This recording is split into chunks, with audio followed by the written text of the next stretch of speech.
Nice artwork, Leo. Thank you. Yeah.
Everyone thinks because you're a zombie, you don't know good coffee. Well, they're wrong. There's only one brew that gets my seal of approval.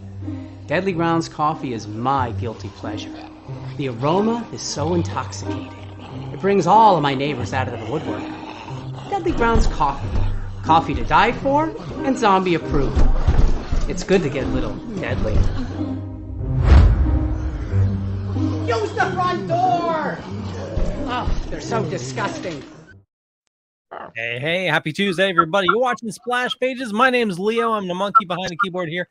You know, today's going to be an awesome show, and I'm getting a bit of feedback. Is that you, Drew? Sorry. Well, we'll start off with Jar Jar. How's it going, bud? Hey, good afternoon, good evening, and good night. All three in a row. Oh, Go God. for it. Mr. Drew. I'm not here. Ghostbuster Man 1984. Velvet. Hey, what's going on, guys? You know, it is Tuesday night. And you know what that means? It means it's time for Splash Pages. And then we got big stuff to talk about tonight. James Gunn and Mr. Saffron got some big announcements that we're going to discuss. And that's going to take a while. And, of course, there's other news, of course. Because something about a horse, and of course. But anyway, and we have a great story by J.D. DeMatteis and Mr. Keith Giffen that is very comical. Defenders Indefensible, which I thoroughly enjoyed. And I know one or two of the other guys might have too, but we'll see. We're going to talk about it. That's what we're going to do. And you know, nobody under 40 got that reference. He did. Totally. Did I do a reference? I don't even know what reference I did. Yeah, you did. A horse, of course. Yeah, yeah. the famous Mr. Ed. The famous Mr. Oh, where's the peanut butter? Okay, Wilbur. Hey, Wilbur. All right. Well, listen. Keep these horses in the stables because we got a lot to go over. So I'm gonna start us off on a slightly morose note, and then I'm gonna bring it back. Okay. We unfortunately bring it up. Bring it up. Unfortunately, it's already 2023. We've experienced our first celebrity deaths. Notable, the first one being Lisa Loring, who, as many of us who remember such things, she was the original Wednesday in the 1960s Addams Family. She passed away recently, 64. Very sad. I think most of us remember, again, her adorable scene teaching Lurch how to dance back in the heyday. It's pretty funny. That got remixed a lot. She had her own solo dance that Mhm. was pretty. She was hopping around, having a good old She did. time. Too bad TikTok wasn't around back then. She might have got paid. Well, I'm sure she already got paid for doing her You think work. so? Well, I'm sure not a lot. No, back then they didn't get much. Well, I mean, And it being was a child actor, ooh, yeah, but I it was can a only different imagine. different day and age, though. You know, where people could actually Mhm. afford shit. You know. Yeah, well, And then, good luck with her family. well, the and, second one- How old? She can't have been that old. Drew. 64. 64. Oh, wow, not that old at all. And then Fingers. the second one was unfortunately, a Miss Williams, who Cindy Williams, who co-starred Yeah. on Laverne and Who- Shirley. yes, unfortunately, she Also very young. yes, it's very again very sad. But I unfortunately, my parents were a bigger fan of the show than I was. I mean, they grew up with it.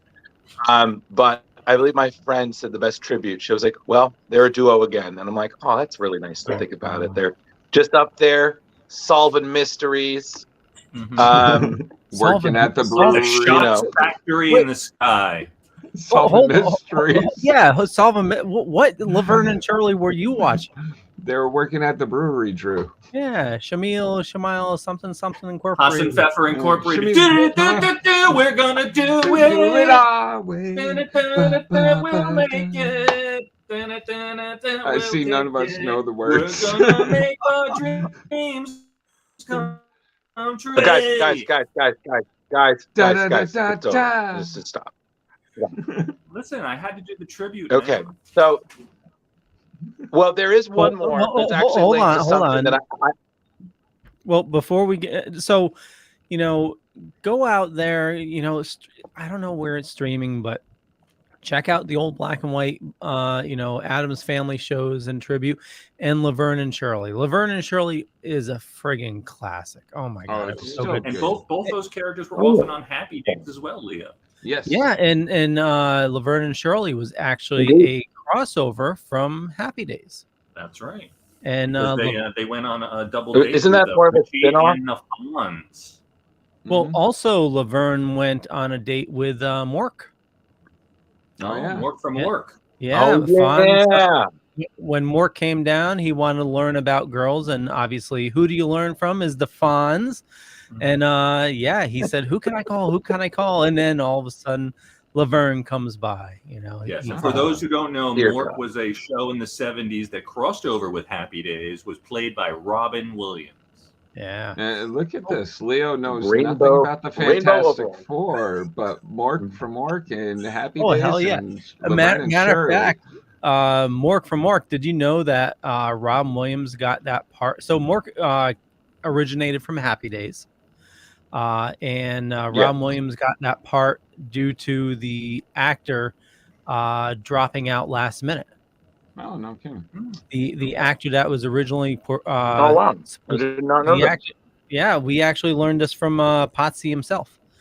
Oh, cool. Yeah, he said that the actor that was originally going to play Mork thought the part was so fucking stupid that he dropped out last minute. And I've never understood this as an actor being like, no. I you want to give me a role that pays? No, I'm okay.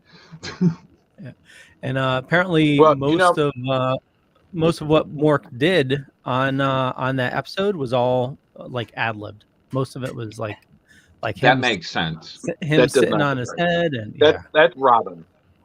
Yeah. I mean, come on. Remember in Jumanji, they always said that, okay, we're going to do it as is, and then Robin, go. So, Yep.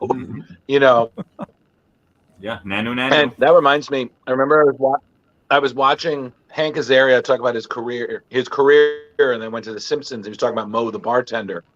And he said that Mo was originally a voice actor who dropped out. I guess he got fired because he was kind of being a bit of an asshole to the cast. So then Hank Azaria took over, And I'm just thinking to myself, and he said, can you imagine, you missed out on that constant Yeah. paycheck for almost Huge payday. 30 years just because you were a fucking asshole. So, lesson learned, kids, do not be a jerk Don't be an because asshole. it will cost you. Don't be an Okay. asshole. As Val Kilmer learned this much later in life. But there is one more celebrity death that I did want to bring up, and it's funny because it ties into something, again, like I said, I wanted to thank Leo for. Annie Hershing, who played the role of Tess in The Last of Us, passed away. She was no kidding. 45. She was diagnosed with cancer in 2020, but continued to act through her illness. So she was on Picard, I believe, most notably. But she also was on 24, Bosch, Timeless. But she was and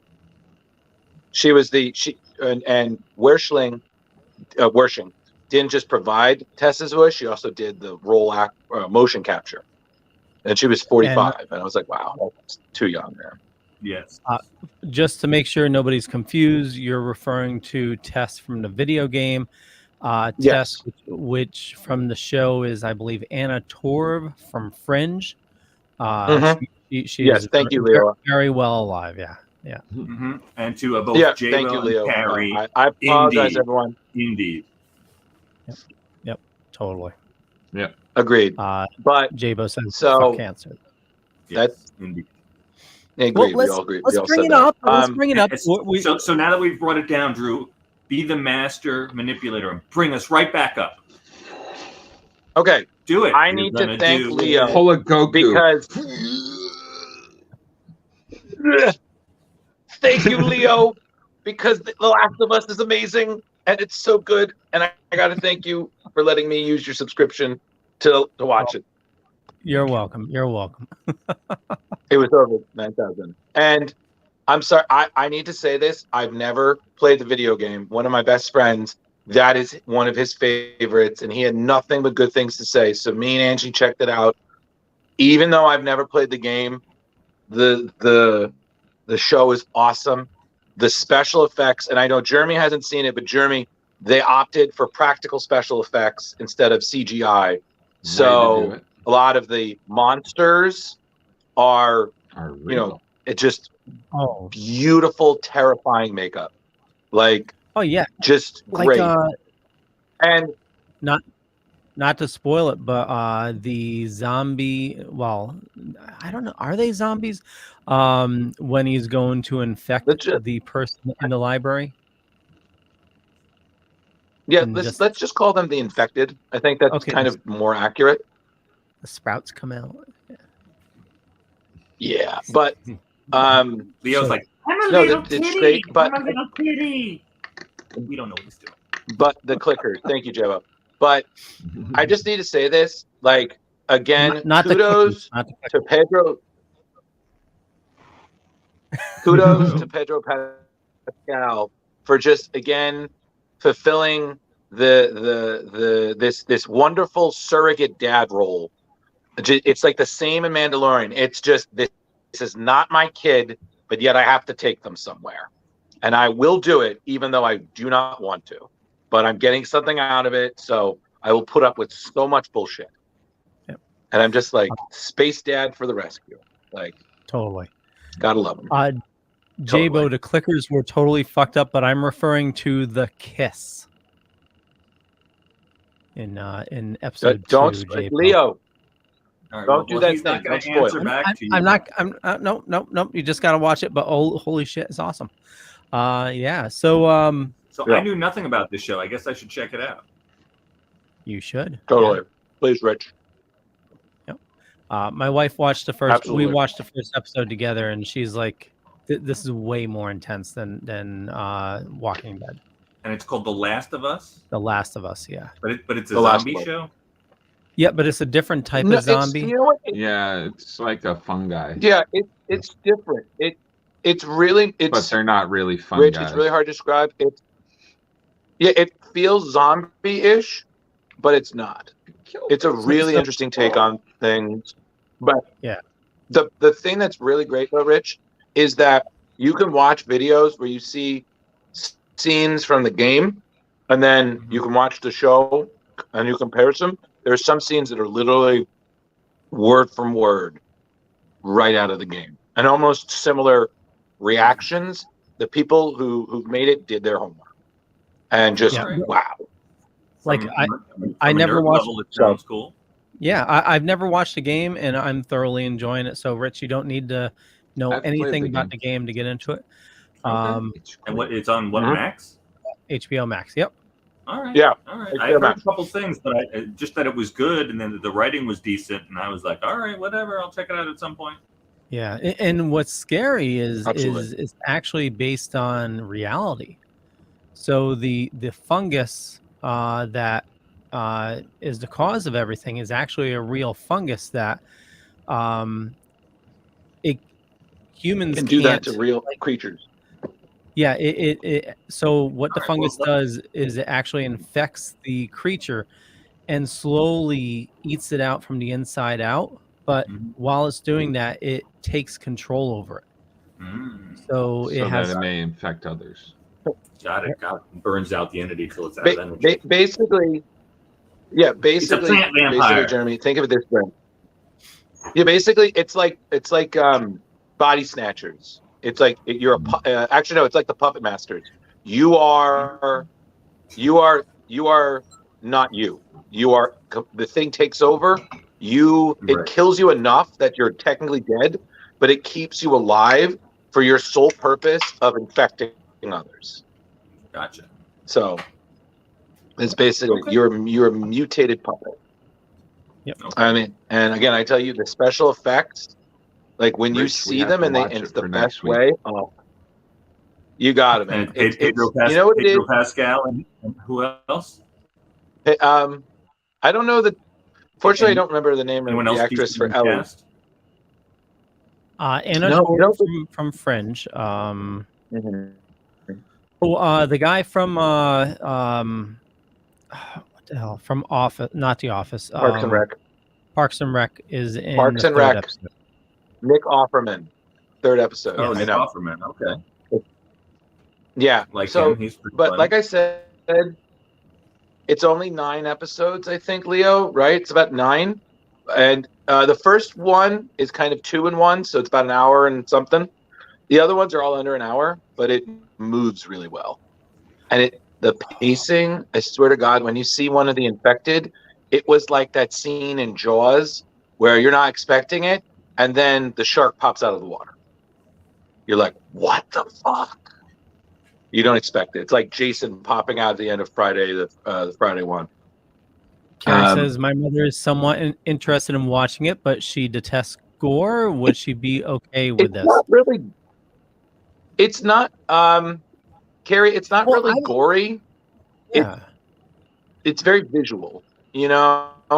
It's, Great I mean, you know, storytelling. obviously there's people getting punched, there's people getting shot, there's, you know, biting, you know, infection going on, but it's not so the infection isn't as gory though. The infection is like, it's not Walking Dead where like the zombies are like ripping flesh off. You know, it's big blood spurting everywhere. Yeah. Yeah, and it's the same thing like when an infected is taken out, shot to the head. You know, just it's shot to the head. It's very beautiful, you know, visually. Fungus. Just saying, anyone who hasn't watched it, please do yourself a favor, find the time. It's already renewed for a second season as well. Nice. Yeah.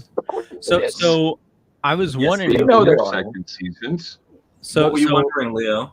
So Ellie, the little kid in it, I was wondering where the fuck did I see her from? And Game of Thrones. Yeah, Game of Thrones. She's Lyanna Mormont. There. She was like the little wow. kid. Like after yeah. The bear. Oh my God! That's their sigil. This is like when Joffrey was in Batman Begins. You're like, yes. Okay. Hey. Joffrey was in Batman Begins? Yeah. Yep. Yeah, he's a little kid who keeps running into Batman. Oh, no shit. Yeah, he's the little blonde kid that Batman keeps running into. What a great actor that kid is. I'm surprised he hasn't done more. Well, he's so hated. No, after you know. Dennis Ryan, he was done. Carrie that's says, why I was awesome, like- thank you. I'll give it a try next time we go to watch something. Yeah, please do. It's friggin' phenomenal. The when Batman's like on the side of the building and that little kid comes out and he gives them like, they won't believe me that I saw you. And they said they will now. And he gives them like the little batarang. a little battering. Yeah. Yep. So, all right. What else we got in news, Leo? Leo. The last commercial. I'm trying, Drew. I'm trying. Okay, so really quick. These jerks keep changing to me. You know, I'm just gonna eat my oatmeal. Start talking. Go for it. Oh, you like oatmeal? I think Drew has a bit of a lag tonight. Okay, so Black Panther 2 comes out on VOD tomorrow. Yes, finally gonna see it. We'll be watching it together, Velvet. Nice. And also, little movie night for you too. Aww. Under the same sky. Okay, and Umbrella Academy star Justin Min mentioned on Instagram that he is back filming Umbrella Academy season 4. Okay, the last season. Okay. I don't know if it's the last season. It's a great show. If I've watched all of it and I love it. Yeah, it's enjoyable for sure. A lot of fun. Yep, totally. And we'll use this as a segue into DC. So James Gunn has made a announcement. Actually, you may have heard he did a ton of announcements today, but one of the big ones here is Superman and Lois is getting 1 or 2 more seasons. And if you're not watching Superman and Lois, it is a phenomenal Superman show. Absolutely love it. Does he wear that S in the show? He did in the first episode. Oh, no kidding. Yeah, and he makes the comment his mom made the costume. No, that's pretty cool. I think I'm a season behind, but it is a pretty good show. Yeah, really good. Yes, agreed. Yep, it definitely supports your expectations. You know, like you think one character is coming up and they totally flip it and it's actually another character. You know, so I really like his portrayal of Superman too. I think he does a great job. He does. Well, a lot better than Superman. I think they learned a lot. Leo, I think they learned a lot from the other shows about things you don't do. So I think, they kind of like, it helps that it's in his own little universe. So it's like, okay, we don't have to worry about an intercompany crossover. We can just kind of do our thing, build our world, and I think it's really helped. And, they did their multiverse stuff, they had their unique villains and things. I was like, okay, cool, man. Like, no, Leo, you're up to date on that show right now? And Rich, I agree with you. Thank you. Leo, you're up to date on that show right now? I am. Rich, yes. I agree with you. What's that, Drew? And Rich, I agree with you. I agree with you. He is a great Superman. Yeah, he really is. Leo, since you are up to date, I know they brought in a new son. Have you seen him yet? How is he doing? The new guy. He is. I don't believe the show's back yet with him in it. Oh, okay. So he's going to be for next season. No, he's going to be in the season that is about to start, I think. Okay, so the previous son finished off the last season that you watched. Yeah. Yep. Okay, got it. Thank you. Yeah, and that was a shock of him leaving. Yes, Drew. There was one nerd news that I wanted to share that I thought was really cool that I forgot we didn't mention last week. Yes. Before we get to the James Gunn stuff, which I'm very excited about, there is one thing. So the DC writer Tom Taylor has announced what his new project will be, and this was somewhat revealed in his, I think it was like Nightwing issue 100 or 150. Like he had a really big milestone issue recently with Nightwing, and he's revealed that the next project that he's going to be working on with artist Nicholas Scott. This guy has done. He did Deceased. He did Injustice. He did He did Marvel's Dark Ages. Now he's been doing Nightwing. He's moving on to his next project, which will be the Teen Titans. So Tom Taylor has announced that he's going to be doing Teen Titans, and it's going to be the classic team. So Raven, Beast Boy, Donna Troy, Starfire, Wally West, aka Flash. I personally, just the image alone, that I do believe now with the big change that the Titans Tower will now be in Bloodhaven, which is a big change. Because again, Titans Tower is always in New York, so now it's in Bloodhaven. So that's gonna be pretty cool. So I don't know how you guys feel about that. Personally, Tom Taylor's won my respect, and I'm very excited where he's gonna go with this. So. Not on that exactly, but what I'm excited to see is that I know the comics and the shows and the movies are all supposed to have a connection now. Like that is their main goal, to create this. We weren't there yet. Huh? We weren't there yet. Oh, I'm sorry, but just the comic world. I want to see what they're going to do in the comic verse to get to connect everything else, because Marvel tried to do that and it didn't work out so well, and now their comics and everything are once again disconnected, separate. Okay, so I wanted to bring that up. It was a big announcement. I'm sorry, I don't have the image present. Isn't he also doing the Superman Man of Steel, which is John Kent? Yes, I believe so. Yeah. Yes. Yep. All right. So, Leo, I'm sorry to interrupt. Okay. We're talking about James Gunn. Go. Okay. So, James Gunn did a big announcement. He did it via video today, and we're going to cover a lot of stuff that he talked about. So, the biggest thing, as Jar Jar was talking about, is film, television, gaming, and I think he said comics. Including the cartoons, it's all going to be connected. Yeah.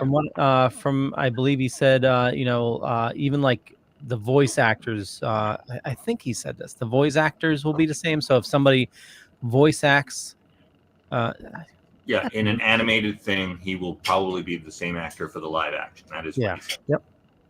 And and I like the way that he explained that the Matt Reeves Batman, that the Joker Part 2 and Teen Titans Go are all now going to be considered Elseworlds. So that will not be regular continuity. Yes. That will be their own separate things. Yep. So that, cool. That was a big thing. He said they're like prestige format movies. Yeah, they're working on a connected universe. So all the stories will have a connected story in the first phase. Now, he said in this announcement that this is not everything coming out. This is just a portion of what he can talk about right now. But what he talked about was a ton. And everything's going to be interconnected. But he said, like Velvet said, the Matt Reeves Batman, Teen Titans Go, and Joker they're going to be actually called DC Elseworlds. It's going to be anything outside the continuity. That's so cool. So they're not limiting themselves, and that's a good way to do it. Correct. And he gave the rundown of what's currently in the slate and how it connects. So all these are part of the new DC universe. I think comic nerds will appreciate that a lot. Totally. Hopefully, it'll shut up the Snyder cultists. But he said, I don't think anything will work there. So he said, Shazam. What did he talk about? I'm trying, Drew. I'm trying. Shazam, Fury of the Gods, he said, since it's so far away from the continuity, that still connects to the universe. Flash. He officially said Flash resets the entire DC universe. Okay. Yep. Which is what Flashpoint did. So exactly. And then we're going into Blue Beetle, which he said is connected. and Aquaman 2. Now he said Aquaman 2 is going to lead into the next phase of projects. Okay. So he said it's an 8 to 10 year plan. The first phase is going to be called what was it? Gods and Monsters is the first chapter. Now that has nothing to do with the same Elseworld storyline, right? Gods and Monsters. It's totally disconnected. We don't know. Yeah. To be determined. Yep. So we're going to go in the order that James Gunn listed everything. And hopefully you can shed some light on where the fuck? I knew I created an image for it. Where is it? Hold on. Here we go. Let me load it. Okay, first item listed was, as soon as it's done loading here, Creature Commandos. Yes. Look at them. So this is going to be an animated TV series, and this is art from the animation company that's doing it. Okay. Nice. So I remember this comic from that started off in the 60s and 70s. It was actually called G.I. Robot and the Creature Commandos. Occasionally they crossed over, but they were actually different storylines within the one comic. So going from left to right, the characters are Rick Flag, Rick Flag Sr., then Nina Mazursky, Dr. Phosphorus, and a Batman villain. Or no, Dr. Phosphorus is a Batman villain. Yeah, Frankenstein. Eric Frankenstein, specifically. That is dope. The Bride of Frankenstein, who's the lead, and then G.I. Robot and Weasel. And Weasel. Yeah. And so we know Sean Gunn's getting the part. Yep. Right. He didn't die in Suicide Squad 2. Yeah. No, he did not. Right. He ended up making it. Ran off. It's funny. Great. It's funny because Creature Commandos always struck me as if the Monster Squad meant the Suicide Squad. It's basically classic monsters or just monstrous characters in their own like horror Suicide Squad, and it's just going to be great. Like so cool. But that's just my 2 cents. So yeah, the animation style looks cool. Yeah, it definitely does. That's what I always worry about with these animated films and shows. If you do the wrong kind of animation style, it'll take me completely out of it. Yeah, it fucks up your perception. And Leo, I don't know if it's written there, but I thought I heard on his announcement that he wrote the whole series as well. Oh, no kidding. Let's see. That's going to be good. That'll be kind of like his Guardians of the Galaxy for the DC universe. Well, hold on. He said, he wrote the entire series already. Yeah, so I heard that correctly. Nice. Yep. Cool. Go Velvet. So the next one, I don't know how I feel about it. Okay. But the next one is Waller. I'm happy about this. I think this will be able to introduce a lot of D-listers into, like, we're going to get all sorts of villains and pseudo-hero, anti-heroes. Yeah, and Leo, why are you hesitant about it? Well, yeah, did you not like her in the Suicide Squad and in Peacemaker? Did you not like her involvement? She's too mean. Leo. Okay, hold on. Rich, do you want to take this one or that is what her character is, Leo. She's that I apologize, I do not know the actress's name, but she does a phenomenal job as Amanda Waller. Viola Davis? Thank you, Viola Davis. She's a phenomenal actress. Yeah, I totally agree with that. She does a great job. She is portraying the DC character of Amanda Waller like nobody I've ever seen. Yeah. And some of the animated have done a good job, but she does a really great job. And as I was saying behind the scenes, you had jumped away. this is gonna placate because we're gonna get a little bit of Peacemaker in this, and Yes. he has not yet written season 2 of Peacemaker, so this will at least give us a little taste to hold us through till he finally does season 2. Peacemaker was so good. Now, Leo, the thing we have to remember is that Amanda Waller, I mean, she was nicknamed the Wall. You know what I mean? She is an uncompromising, like, coveted strategist. She will win no matter what. And I agree with Jeremy.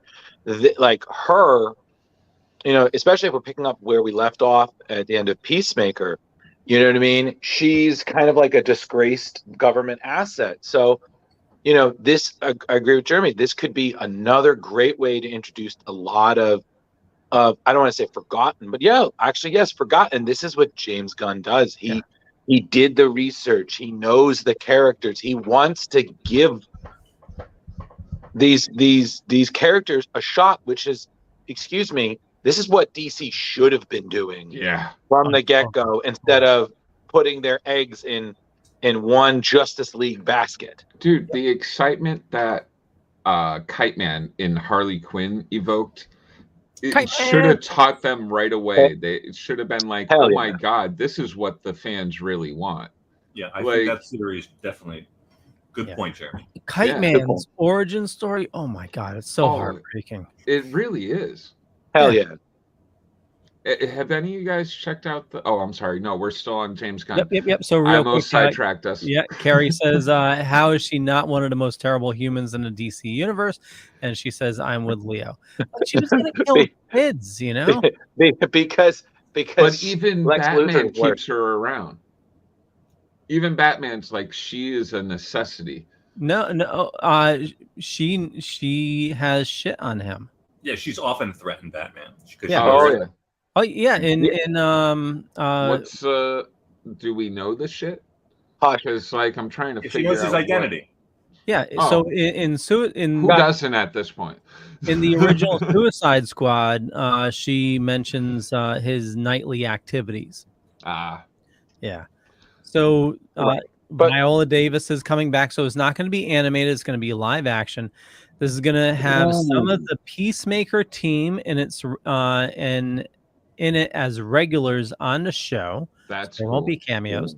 This basically follows up Peacemaker. We have 2 creatives working on it, they say. Crystal Henry, who is the writer on Watchmen, and Jeremy Carver, who created Doom Patrol.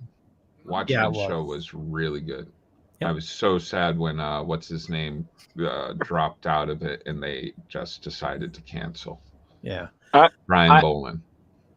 I will say this. I am sad to hear the recent news that both Titans and Doom Patrol, they're going to be in their last seasons, but I'm glad that they'll be able to end. You know what I mean? They had good runs too. Yeah. Yeah, they did. Absolutely. I mean, personally, I think Doom Patrol is the better one of the bunch. Oh yeah. But one you know, it's just nice when a project is allowed to end on its own terms. So that's me. But I actually got to catch up on Doom Patrol. Yeah. But Leo, what else is there? Okay, so the next one is the biggie of the bunch. Well, there's a lot of awesome. This is your Superman, huh? Fuck yes. You know him so well. Oh my God. Okay, so go for it, Leo. Safran says this is really the launch of the DCU. So it's Superman Legacy. The first two projects are an amuse-bouche for what's coming up with Superman Legacy. So the first 2 projects are going to lead into it. James is currently writing Superman Legacy. And this is going to be great. And they're hoping that he will direct it as well. This is going to be the lighthearted. Well, okay, Superman. so let me get into that. It's not an origin story. It focuses on Superman balancing his Kryptonian heritage with his human upbringing. Okay. Superman represents truth, justice, and the American way.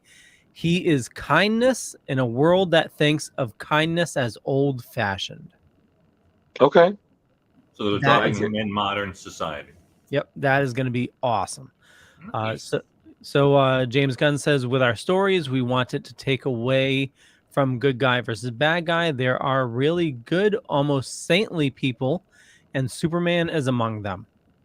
There are really terrible villains like Gorilla Grodd, the Nice. Joker, and then there's everybody in between them. So there are all these shades of gray, which will allow us to tell complex stories. And the release date is July 11th, 2025. Well, we'll all still be here for that. Yeah. So Okay. so they yeah, so this is the launch of the DC universe, the interconnected. And the picture they did put up was All-Star Superman, which if you haven't read it is a phenomenal. Thank you. It is. Yep. Wow, that's just. I mean, listen. My feelings about Superman notwithstanding, that's very exciting. Yeah. So, all right. They do. Next. Yeah. Yep. I know everybody's going to be excited for this. Where the fuck? I know I made a picture for it. Hold on. I'm wicked excited for this. Hey, Velvet, can we make a swear jar anytime Leo curses? Because I feel like having a rough night tonight. Serious, that's 2, man. Yeah. I can't find it. I'll just do a screenshot. Lanterns. Oh yeah. Yeah. Live action, which You're is right. exciting. This is Finally. Jon Stewart, Hal Jordan. It's a live action HBO Max series. Okay. And Saffron says the next project is another television series we call it Lanterns. It is starring 2 of our favorite Green Lanterns, Hal Jordan and Jon Stewart. Okay. It's going to be with HBO Max. It's all of our series that we're going to be talking about today are going to be on HBO Max. It is more of a true detective type mystery with our 2 lanterns, a terrestrial based mystery. Parallax. So James Gunn says that leads into the overall story that we're telling throughout the different movies and television shows.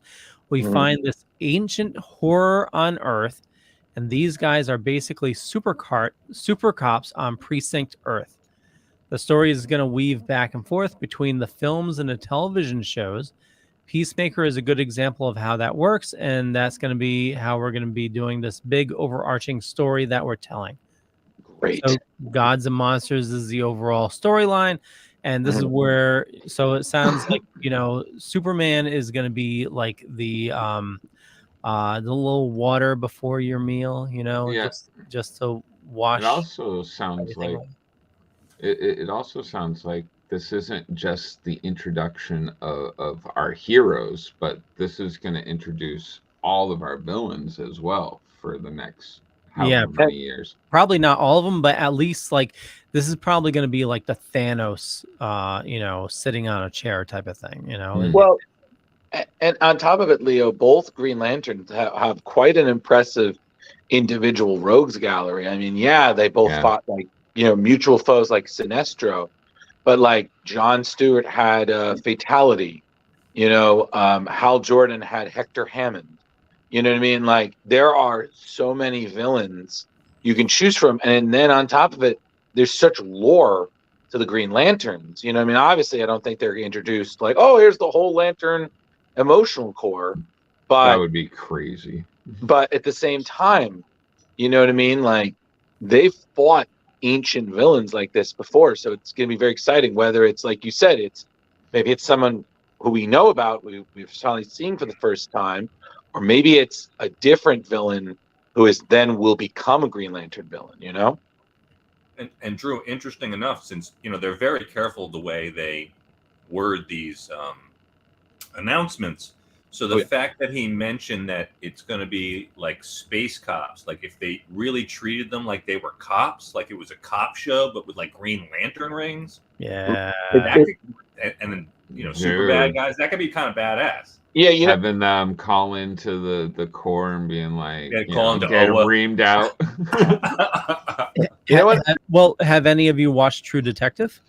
Yes, I watched the first season. Yeah, same here. The first season was so friggin' good. You know what? I kind of imagined when you say like the whole thing. I was like, this is like Lethal Weapon with Green Lantern rings. There you go. That's what I just saw. Like, I'm just seeing, Jon Stewart, just Danny Glover roll, like, I'm too old for this shit. And just Hal Jordan is just the rigs. It's fucking crazy. Maverick. You want to You jump? know what I mean? You want to jump? Let's jump. See, I was thinking more SVU, exactly. and Ice-T was Hal Jordan. I mean, Jon Stewart. No, you're right. He's like, putting him down low. And Christopher Maloney. Yeah, exactly.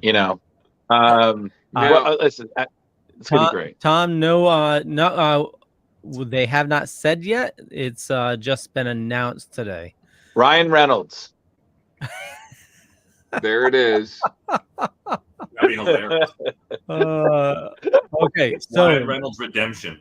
Next He's on on the the phone right list. now. James, come on! I could do it this time. Okay, so this is another huge one. Well, they're all big, but They're I know all you big. guys are gonna love this. The Authority. Oh man. Yo, I'm So- sorry, So good. dude. Listen to this. James Gunn says, okay, so this is going to be a live action movie. What? Okay. He says, Yes. James Gunn Sorry. says, this is one of my real passion projects. He's been working real hard on it with the writers, and they're starting to put together the entire story. Mhm. He said, this is a big movie. I don't know how many of you are familiar with Authority. They're Wildstorm characters. Wildstorm was a comics imprint that was bought by DC that he really loves. We're Mhm. moving a lot of these Wildstorm characters into the DCU. The Authority is a very different kind of superhero story. They're basically good intention, but they think that the world is completely broken. And the only way to fix it is to take things up in their own hands. Whether that means killing people, destroying heads of state, changing governments, basically whatever they want to do to make the world better. We'll see how that journey goes for them. They are morally gray characters in our DCU, of which these are. Yes. And they love to think the ends justify the means, and they're the ones that decide what the right ends are. This is gonna Yes. be, as they said, this is going to be a huge movie. The undertaking of making it a live action movie. Mhm. Wow. I mean, Wow. listen, you're like, this is the first. I mean, we've seen these characters. I mean, they became a part of the DC universe. We've really seen, Midnighter and Apollo pop up, and most recently Grifter, Zealot, and basically the Wildcats have started popping up again. But now, like, live action, like, it's a big move. But I mean, Drew, look what for James. Drew, Look for what those that James don't did know, with, can you give us a little Wildstorm character quick synopsis? I mean, essentially, Wildstorm could be Wildstorm essentially could be seen as kind of like a DC Elseworld. The other character like Superman and Batman and Wonder Woman, they kind of existed in that world, but they're not really as prominent. So these guys are kind of like this world's Justice League. And the fact, but like Leo said, they kind of take a Justice Lord's approach to things. They figure the world is broken, we must restore order, and we will do it whatever it takes. And they have no problem killing people. They have no problem taking over governments and ruling. They have no problem dismantling nuclear weapons, taking on all sorts of threats.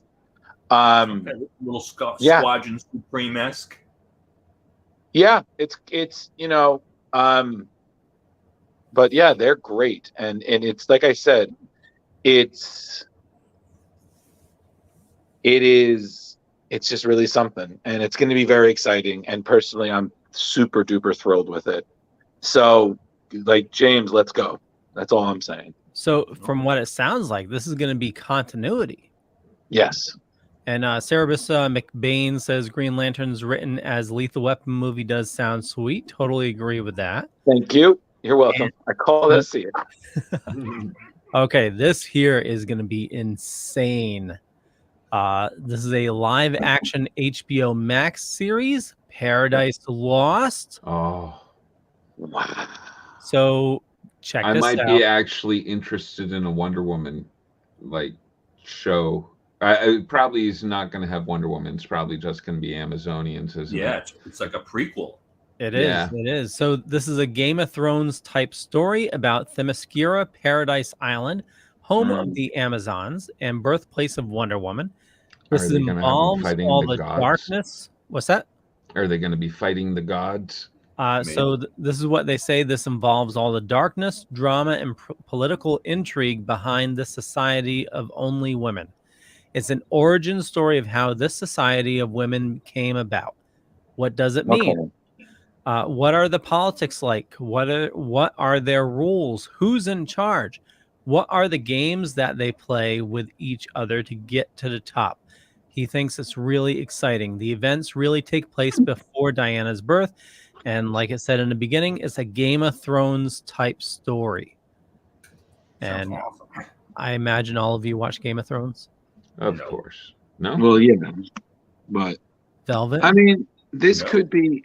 I don't Why know. not? This could be good. I'm sorry. Me personally speaking, like sometimes when it just get you good, you spend an entire episode of just politics and just talking heads. It's just a little boring to me. But they've Wait, shown. shame on you. Shame on you. Shame on you. Do you not watch Whoa. Game of Thrones? Yes, I Wow. have watched them. Leo got angry. Wow, did you? I have never seen Leo so quickly Shame. come down. Like that man just shazammed me with shame. He was like, shame. No, what I was saying, Leo, is okay. I'll give you an example. Okay, if you've watched The Witcher is great, but then they just spend so much time talking about politics and who's and whatnot. It just kind of deters the show. I Yeah, will agree with you there, Drew, that The Witcher and stuff does get a bit drony and yeah, the politics and stuff where you really don't need them. right, exactly. I want to watch him hunting monsters and killing Right. them. I want to watch him being a medieval Hellboy. You know, I just want to watch him fucking up monsters. But point being is there have been Wonder Woman storylines where we've seen the politics at play. We've seen that, let's be real here, Themyscira has some dark origins. And if they do some of those storylines, bring them to light, I mean, New 52 had some great prequel stories for younger Diana, you know, things that her mother Hippolyta did, the society itself. You know, it could be really great. And they could also introduce some really good, some heavy hitters, especially in terms of the DC magical community. I mean, we could see Ares, we could see Circe, you know, characters who play a really big role in Wonder Woman mythology. So, Brian Chriskow says, yeah. "We doggies, what up, fellas?" Hey, Brian. yeehaw. That sounds exciting to me. I hope they delve into some of that stuff that Drew was talking about. I'd love to see some gods and Themyscirians going at it. Well, especially if it's a Game of Thrones-esque. Like HBO Max, they're doing a phenomenal job on House of the Dragon. And I would imagine they realize they fucked up Game of Thrones. You're taking one of the best stories ever written and absolutely destroyed it. You know, you went like 8 seasons and then threw it into the shitter. You know, and Leo, a lot of shows end up doing that because they don't ever think of the ending. Well, and then when they have to, they're like, oh, we got to weave all of these other storylines into it. And it's just like, well fuck the fans. We got to care about the fans. And it's just. Well, Game of Thrones was different because it was all due to the writers. Yeah. Well, the showrunners, D&D. You know, they did a great job taking the written material and turning that into a show. But when they ran out of written material, they had no idea what the fuck they were doing. Well, yeah, but Leo, it is what it is. So but seriously, it's clear that scar still hasn't healed for you. But we don't have time for that. So moving on. No, I'm with you, I just Leo. want to say they're doing things right with House of the Dragon right now, and that makes me really excited All right. for Paradise Lost. If sorry, one more tangent. If they come out with the final book, are you going to read it? Game of Thrones. I've only read the first book. Oh, really? Yeah. Oh, well, it's okay. But okay, now I would like to pose one more tangent that we save up the money and buy Leo one of those shame bells from Game of Thrones Ding, ding, that he ding. can just like shame. Just walk around. I could just see him in Rhode Island walking around. He's like, that's not canonical. Shame. I was like, Leo, you're bringing attention. Stop it. And I'll bring it back to Wonder Woman. If they can do half a good job with the cinematography that they did of the Themyscira scenes in Wonder Woman 1 and 2, and even in the Snyder Cut, that could be really amazing. Agreed. I will say when they I'm gonna bring it back if you watch the cinematography of House of the Dragon. Yeah, we don't care, Leo. Leo, we got it. You're a big fan. My comment was the wrap up. Carrie says, I'm stuck because I read Game of Thrones and kept waiting for the next book, but rather than adding a new book, Martin just added more to the show. Yeah, and now I have to watch the show to find out what I missed. Now I'm curious as to whether I should watch it or not.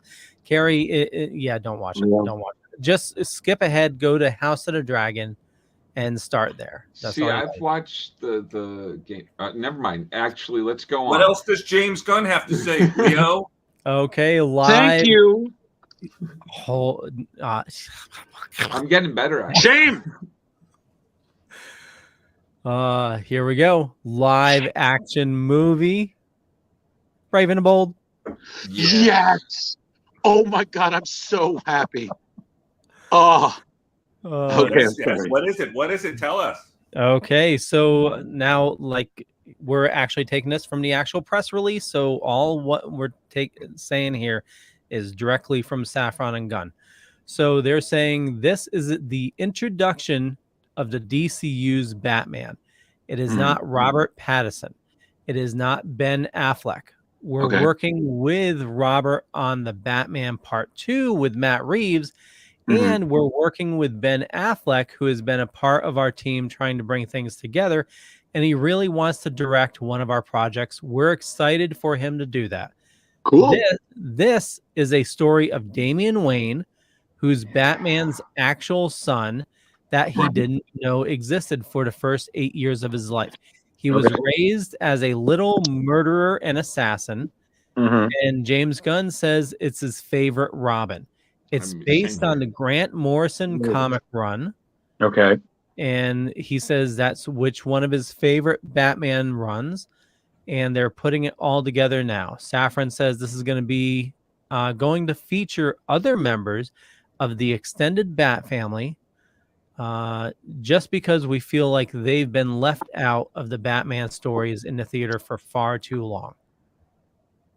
I think I also in announcement he also said this also is Talia al Ghul is a major factor in this as well. Okay, so now because we now know who James's favorite is. Briefly, let's go around quickly. Who's your favorite Robin? Starting with Leo. Go. Oh, totally, Damian. Okay, Rich. Same. Original fleshed into Nightwing. I'm gonna go with what Rich said, especially now that I've been reading Nightwing. God, Dick Grayson you cannot argue. But I'm also going to say my second, even though Leo, we can acknowledge this, he's a little shit. Yep. Damian is great. Yeah. Oh, yeah. He's such an asshole. And Brian says, I'm excited to see Elliot Page's Superman. That's not happening. Not happening. I don't really think that, yeah.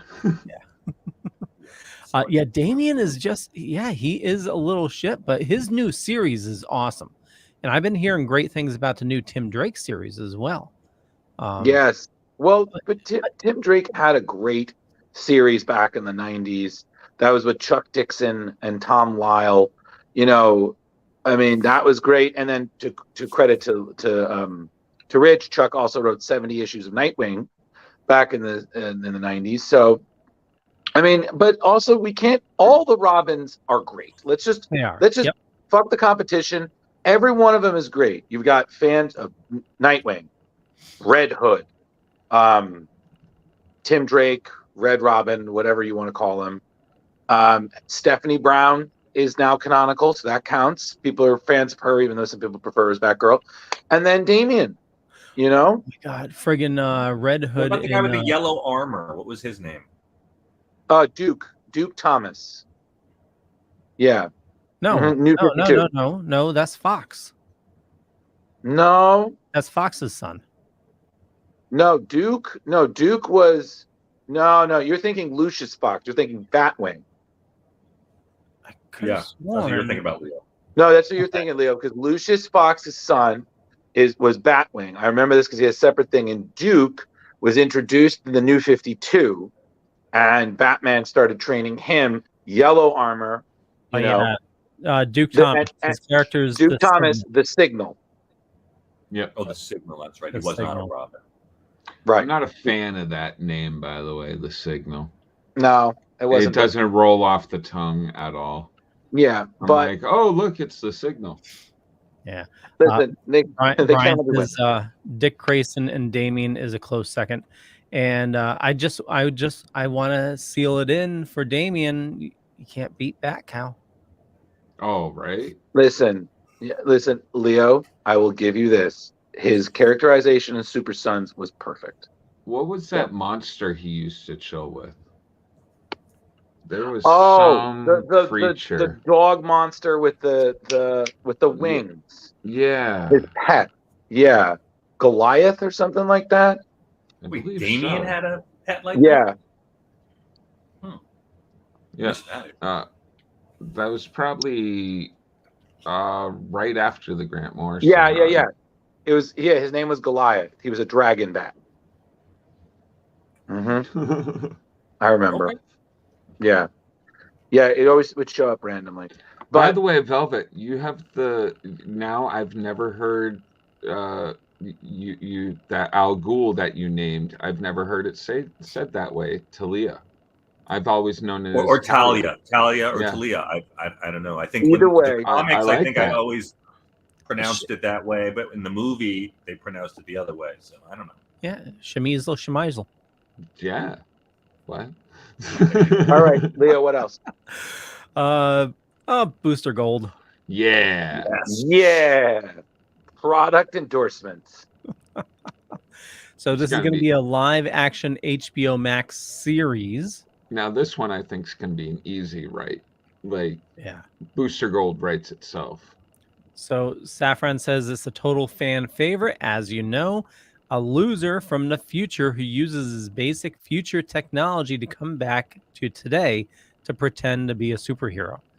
And Gunn says, I think of it basically as a story of a superhero's imposter syndrome, how to deal with that. It's about how he tries to use this future technology to be loved by the people of today and what is really at the base of that. It's a character story that's going to be very different type of show. And we're talking to an actor about it now. Cool. Oh. Well, his whole thing is fame and fortune. So Shenanigans. Hell yeah. Should be interesting. Listen, all I'm just saying is for me, okay, yes, I want to see who they choose to be Booster Gold, but then I'm like, where's Skeets? I mean, your Booster's got to have his sidekick, Skeets. That would be awesome. You know? And, James Gunn has definitely proved that he can take a character like Peacemaker that's sort of hated and make him loved. And this is kind of like one of those weird quasi characters that you're going to have to find a way to love him. And speaking of that, I believe I saw, I don't know if it was the actual cast list for the Blue Beetle movie, which is supposed to have the kid who was Miguel from Cobra Kai is supposed to be Jaime Reyes. But in the film, they established that Cord Industries exists. So I saw the wife is in this, Mrs. Cord, in the movie. And Right. also, Guillermo from What We Do in the Shadows is also in the movie. Oh, no kidding. I saw that too, and I'm very happy. Yeah, So- I am too. Again, Like that actor. so much. But Leo, keep going because Well, we'll last still have item. time for the book. We do. And we still need to talk. I don't know if we'll cover new comics tonight, but I also want to cover a couple toys real quick. So this is the last item on the list. Go for it. Supergirl. Okay. Okay. That is not the last item on the list. That is not the last. No. item. No. There's a lot. Oh, no. Yeah, you're right. There is one other thing. Okay. So Supergirl is going to be a live action movie. And Okay. Gunn says this is going to be based off the Tom King wonderful comic. Tom Okay. has I've not read been it. one of the architects of this entire situation. Cool. He's been one of the guys in the room with us, along with 4 or 5 other writers. And James Gunn says he just loves his take on these characters. He just turns them slightly to be something very unique. And the story, we have Superman who is sent to Earth and raised by incredibly loving parents. But Kara was on Krypton. She was on a piece of Krypton that had drifted away from the planet, and she lived there. She lived there on that little chunk for the first 14 years of her life in a horrible situation where she watched everyone around her die. So she's much harsher and more fucked up Supergirl than you've been used to thus far. Okay. Interesting. And that image you put up, that art was spectacular and different. I don't know who did that. But Kind of reminds me of Colleen Doran. yeah, it's got a nice ethereal quality to it. Yeah. Yeah, but I will say this with Tom King on there, who I've met a few times, and especially because we talked about this. If they adapt anything of his Mr. Miracle, I am so in. Like, whoa. I was so sad when they scrapped New Gods. Yeah, that was sad. But I'm telling you, if they were like, oh, we're going to adapt Tom King's Mr. Miracle, I'm like, shut up and take this money. Yeah, I might be in a movie. We went over that series, didn't we? Oh yeah, that was one of the rare ones, Velvet, where all of us gave that like 5 stars. Right. We all thoroughly loved it. You might have given it a 4.85 because you love your fractions and your decimal point ratings. I do. But we all thought very highly of that book. Yeah, it's a great book. Yeah. But Leo, is there any other news? There is. So remember, the storyline of this first phase is gods and monsters. Mm-hmm. So the next item on the list is a live action movie. Yes. Swamp Thing. Yeah. Yeah. Alec Holland, baby. So I like. Okay, so Safran is saying the final film we wanted to talk about is Swamp Thing, and they bring it up because it's important to the point of that in these stories, although they're interconnected, they're not all tonally the same. Each set of filmmakers bring their own aesthetic to these films, and the fun is seeing how these totally different works mash up in the future. This film that will investigate the dark origins of Swamp Thing, and Gunn is saying we are actually developing a few other things as well, but for one reason or another, we can't say them. This is the first batch of stuff, but there are a couple of surprises to come. And they say, but wait, there's more. We're going to get a Dark Justice League. So James Gunn, Peter Safran had to say about crossover films, the role video games have to play in the upcoming plans. What's going to happen to DC's direct-to-video animated movies? As a matter of fact, one came out today. And the Jason Momoa, Lobo rumors, and more. What came out today? Let's see. I think it was JSA. Oh, was not aware. Oh, cool. Okay.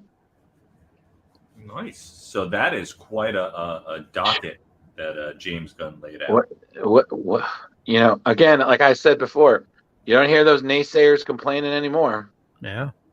Like, I give it 24 hours. They'll be back. that's true. And in greater numbers. They scare easily. So I just wanted to show this really quick. Well, actually, before I do, does anybody else have anything else they'd like to add about the DC news? I know Jar Jar, you were trying to pop in there. I forget because my ADD is horrible these days. I'm sorry. It's okay. I did really good tonight, though. I stopped myself like 2 or 3 times from like going on tangents. You're getting better, buddy. All right. Velvet Drew. I just want to say, honestly, I'm loving all this, and to be quite honest, they're doing something I really wish Marvel would do, where I understand following a formula is kind of a safe bet, and it's worked well for them the last 20 or so movies, but I really wish that instead of following a formula, you had films that have their own unique fingerprint. You know, kind of like how Guardians is very much it's an MCU movie, yes, but it's really very much a James Gunn movie. You know what I mean? And I really kind of wish, or maybe hope, that the MCU might do a little bit more of that and take more risks in that regard, because I feel like they'd get a Marvel universe that's a bit more what fans want, instead of everything's great because we made jokes and everything ends well. It's happy. Yeah. Comics are happy. Nothing bad happens here. I'm like, yes. Well, keep in mind what Zafran said, when he took over DC, that he believes Marvel is going to reboot itself in like 10 years. You're going to get, you're just going to get a Marvel burnout. I think we're getting close to that, I think that the prediction is, Leo, that after Secret Avengers, the universe is going to implode and they get to recast everybody and start all over. Yeah. Rich, do you mean Secret Wars? Yeah. Yes. What did I say? Secret Avengers. Oh yeah. Avengers Secret Wars. Thank you. Okay. Sorry. Thank you. Yeah. I mean, well, you look back with Marvel, this Phase 4, everything's been pretty much meh, Well, it's as Drew says, it's formula. It's the same movie, different characters. Yeah, and I need to also say this. Way to make us feel old, because you just said Phase 4, and my brain is like, I remember seeing the first Iron Man back in 2008, and I'm just thinking, so young back then. Yeah, I'm just thinking. You look at all those actors, even from the first Avengers movies, how much they've aged since. Oh yeah. Mm-hmm. So I mean, Chris Evans looked like a young boy for Captain America during the first Captain America film. Yeah, first Avenger. Yeah.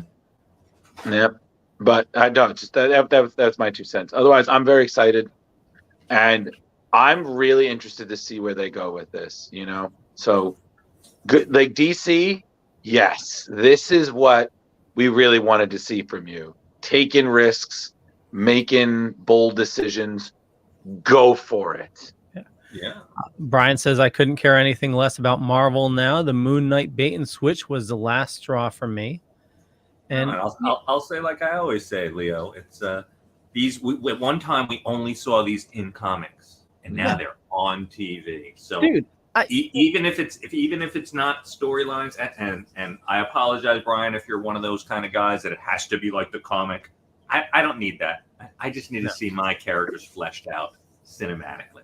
I just want new gods, damn it.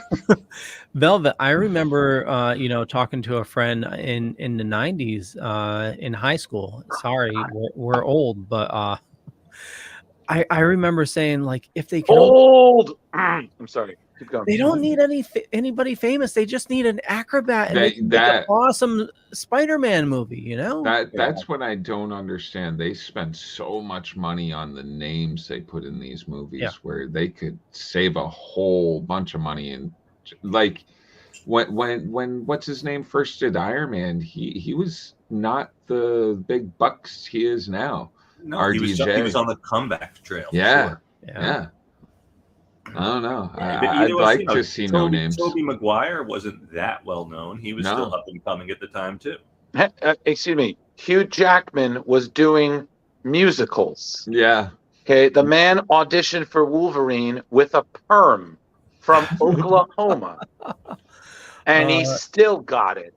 So Brian says, "No, I'm not somebody who cares about absolute faithfulness to the comics. I just don't want 6 hours of Moon Knight show with 5 minutes of Moon Knight in it."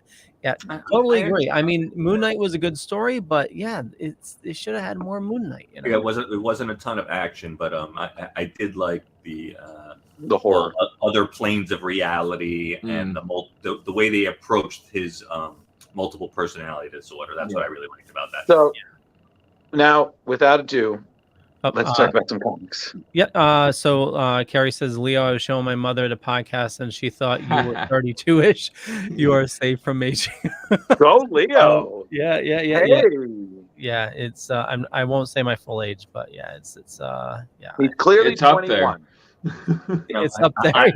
I'm the most senior at the show at 52. Yeah. Wow. He's had 52 versions of himself. Yeah. I'm close to Rich, but not in the 5-0s yet. So it's yeah. So I just wanted to show this real quick. Sideshow Collectibles. Wow. So they have 4 new items that came out. They're called minis, and check this out. These are awesome. These turtles. Oh, they look very cute. So they're only $44 a piece. What? They're about 8 inches tall, and I'm gonna try. All 4 of them look like they all interlock. Yeah. Wow. All right. Does anyone take bets? Justin's already ordered one. He's got each. the whole set. Yeah. Yeah. And the did I see the party van down there? Oh yeah, the party van. Party wagon. $500. $500. $500. Whoa. Party van. Excuse me. Do we know what we're talking about? Come on, we've seen his last Ronin statue. Oh yeah. Oh, they have that here. Oh, do they? Oh my god. Yeah. That oh is my god. Redonkulous. Oh. That is so sweet looking though. It really is. But what is the price tag there? It is Way $1,600. Nope. Or so that's for the set. You can just get the last Ronin for $880.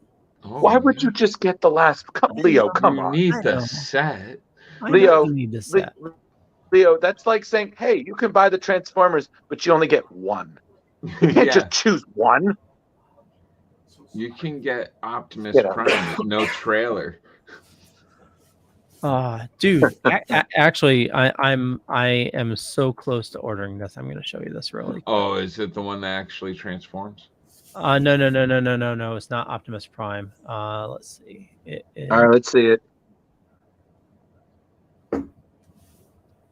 Welcome back, Rich. Yeah, sorry guys. We've come into a downward spiral. They are extravaganza. Oh my god, this is an MP version of Jetfire. Oh my god. Wow, that is pretty. I remember that. All right, as a kid. Leo, how much? And Leo, I would just like to remind you that you're the guy that wants us, to be on time. Yeah, I know. Oh, wait. But before he does that, Leo, how much? $269. Oh, that's not as bad. All right. No, that's not. That's not horrible. Look, so here's my question: what groceries can you cut down on to afford this? None. You're gonna have to take that money somewhere. I know this is gonna have to get the Megan approval, but he is 13.8 inches tall. That's a big plane. Cool. And Dude. Leo, and he can keep you company while you sleep on the couch if you're not going to fly the wife. You and Harley. You don't need to pay the electric this month. Yeah, I know. All right. So let's get to Actually, the book. actually, our electric is included. Whoop-de freaking do. So moving on. The book. Defenders Indefensible. Yeah. That's So not whose the pick was cover this? to the first one.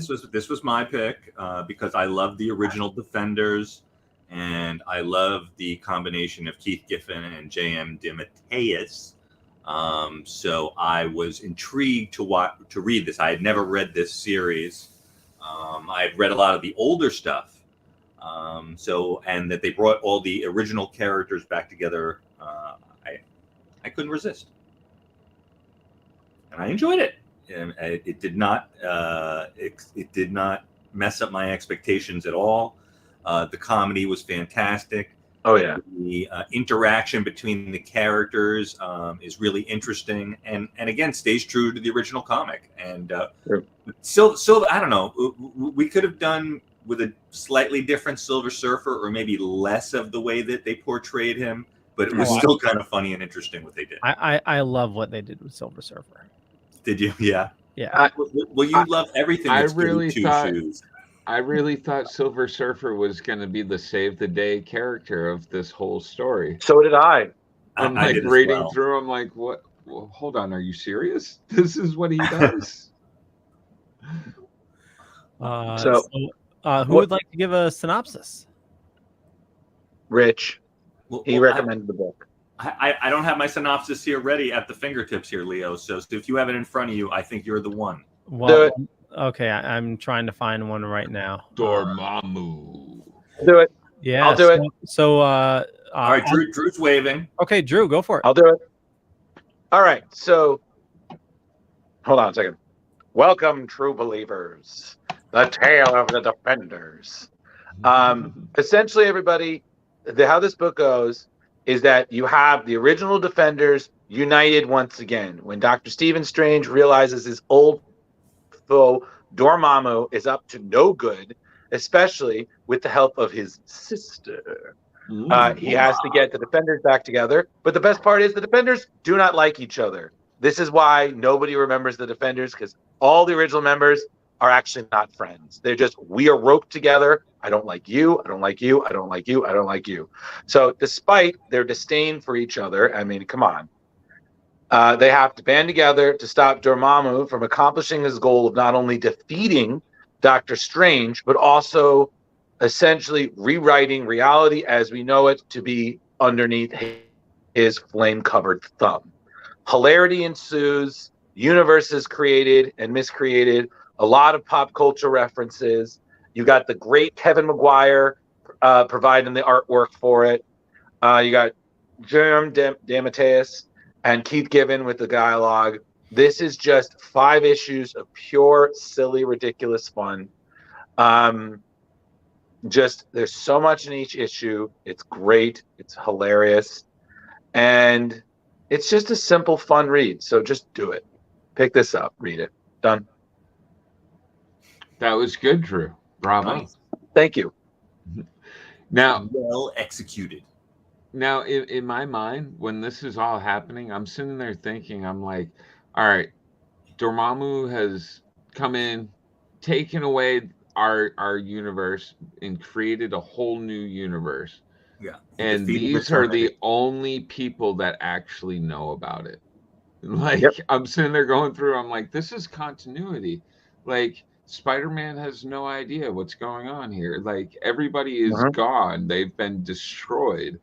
And they don't know. This is like worse than the snap. Well, and on top of it, the thing that's really great is you realize that Dormammu let that knowledge remain because he wanted to torture them with it. Yeah. You know, and that's just my favorite thing is this to me felt like it was a book that not only was calling out like these call to arms, like, okay, we'll just get together and do this every once in a while. Like, this kind of poked fun at that Marvel-ness.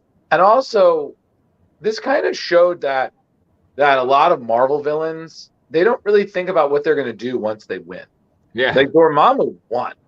He really finally beat Stephen Strange, but he couldn't help himself. He almost, in some way, he. It's kind of like how in the DC universe, how the Joker is obsessed with defeating Batman. So if somebody even gets close to doing himself, it's such an insult to him because it's like, how dare you take away what is mine? Yeah. Like Dormammu hates Stephen Strange. You know, he's been beat all this time. He finally has the one up to do it, and he does it. And he's like, fuck, like I got what I wanted. So he can't help himself by, okay, but I really didn't get to kill Stephen Strange. So now I'm going to. But again, it's that ego. It's that. Right. He could have just wished need him to validate himself himself. like everybody else, but he could have just been gone. I'm going to torture him the old-fashioned way. Well, it's the same thing. It's the same thing with Edward Nygma. He it's not as much that he outsmarts with his riddles, but he's got to let people know these are my riddles. It's all ego, you know. Yeah. And the back and forth and the snark between Umar and Dormammu is just Dormammu. But okay, I need to say, my God, some of the insults thrown back and forth between Namor and the Hulk were. Namor is the biggest dick in all of Marvel. well, it's He probably. can be. Well, no offense to Jeremy, it's probably the swimsuit that makes it look bigger. Thank you, Leo. but. The one thing that I was a little sad at is when we had our Dormammu verse, I wanted to see more of these twisted, evil-looking Marvel heroes. I agree. Their version of Spider-Man or Daredevil or their Ghost Rider. unholy Avengers. I was like, yo, these look fucking great. Like, wow. Like, even this evil Doctor Strange, which looks kind of like a mix between Doctor Strange and Baron Mordo a little. Mm-hmm. Thing looked fucked up. Thing looked crazy. Oh yeah, that too. But seriously, the Hulk being Umar's just used as a sex puppet. Yeah, her sex puppet, that was too funny. Speaking of that, I was like, my God. She drained him. Yeah, she did. Spider-Man and Daredevil. Daredevil pretty fucked up. Daredevil looked dope. Yeah. And Spider-Man has his 8 limbs. I had like a back and forth love-hate with the art. Man. Like sometimes the art was amazing to me, and then other times I'm like, oh, this is a little too simple. But like right here, this is awesome. Oh yeah. Right. Look at that. Awesome. Look at that. You got an evil Cap. That's Beast right there. That's Wolverine. That's like a hellish Thor. And I want to say in the back that's Iron Man. Oh, is that who that is? Yeah. So you have Iron Man, and that's what? Well, that's Beast. I thought that was Werewolf by Night. That's Beast. That's Beast. Oh, and Wolverine has the serrated claws now. That must be so painful going in and out. And that Thor mask is reminiscent of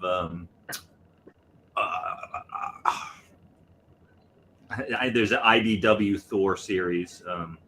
Oh yeah, it's very similar to that. Sorry, right? No, that's fine. But no, but this was great. And again, you know what I liked is it again 5 issues. You didn't need 12. You didn't need 8. It was just a simple story arc. You know. It's just incredible. Yeah, it packed in a lot. I did like Banner from this universe too. Yeah. Oh my God, what an ass. But I will say this, my God, this is the funniest not use of the Silver Surfer I think I've ever seen. I'm telling you, like every second I'm just like, all right, at some point he's gonna snap out of it. Like even right here, I was like, oh no, that's Iceman. Yeah. I was like, where's the Silver Surfer? Iceman, and who's that? He's trying to figure out the limbo. Is that supposed to be Falcon? Archangel? Falcon. Oh, Falcon. Oh, okay. I don't know. But yeah, and at the very end, when Steven and Banner are going to go have a beer and talk about what happened with Umar. Yeah. And then, my God, I mean, even at the end, the Silver Surfer realizing all these surfers are just idiots. Just like you. His flies was should have let Galactus eat him. Yeah. Carrie, Wow. Carrie says, I read it all today. I was dying laughing. Great selection. And There you go. One of our You guys top are fans hardcore. gave you a thumbs up, Rich. yeah. And Tom says the artwork looks amazing. And Carrie says Dormammu World Banner looks like a Garbage Pail Kid. Oh my God, he totally does. And he behaves like one too. Except I'd see that movie. Oh, that movie is so bad it's good. But you know what's thing is funny? Because again, I know we're constantly searching for another voiceover read. I was like, man, this would have been great, but I do not want to put somebody through 5 comic issues of this. Yeah, that is a lot. Yeah. It's a lot of dialogue. Yeah. That would have been That would have been really fun. So I was like, yes, we need to do fun ones like these. So Absolutely. So what do we think, guys? Are we going to rate this? Or is there more discussion? Oh, yeah, let's rate it. Forgotten? No, I think it's pretty. I mean, I had never much more to say. I really enjoyed it. Yeah. Did you guys have anything else? Leo? It was a fun read. Oh my God. Silver Surfer was, all of it was friggin' hilarious. But yeah, I love that, Silver Surfer, they just I don't want to spoil it. And the Otherworld banner where at one point he just says, I'm pissing myself. And Hulk and Umar, their whole relationship, that was hilarious. The whole thing was a really good read. It was Leo, it's Prince Namor, remember? Prince Namor. Oh yeah, Prince Namor. It was a lot of fun, and I really enjoyed it. Nice. All right, so where would you rate that then, Leo? I'm gonna give it a 4.8. Wow. Okay, wow. Okay. You felt strong about it. Jeremy, how about you, buddy?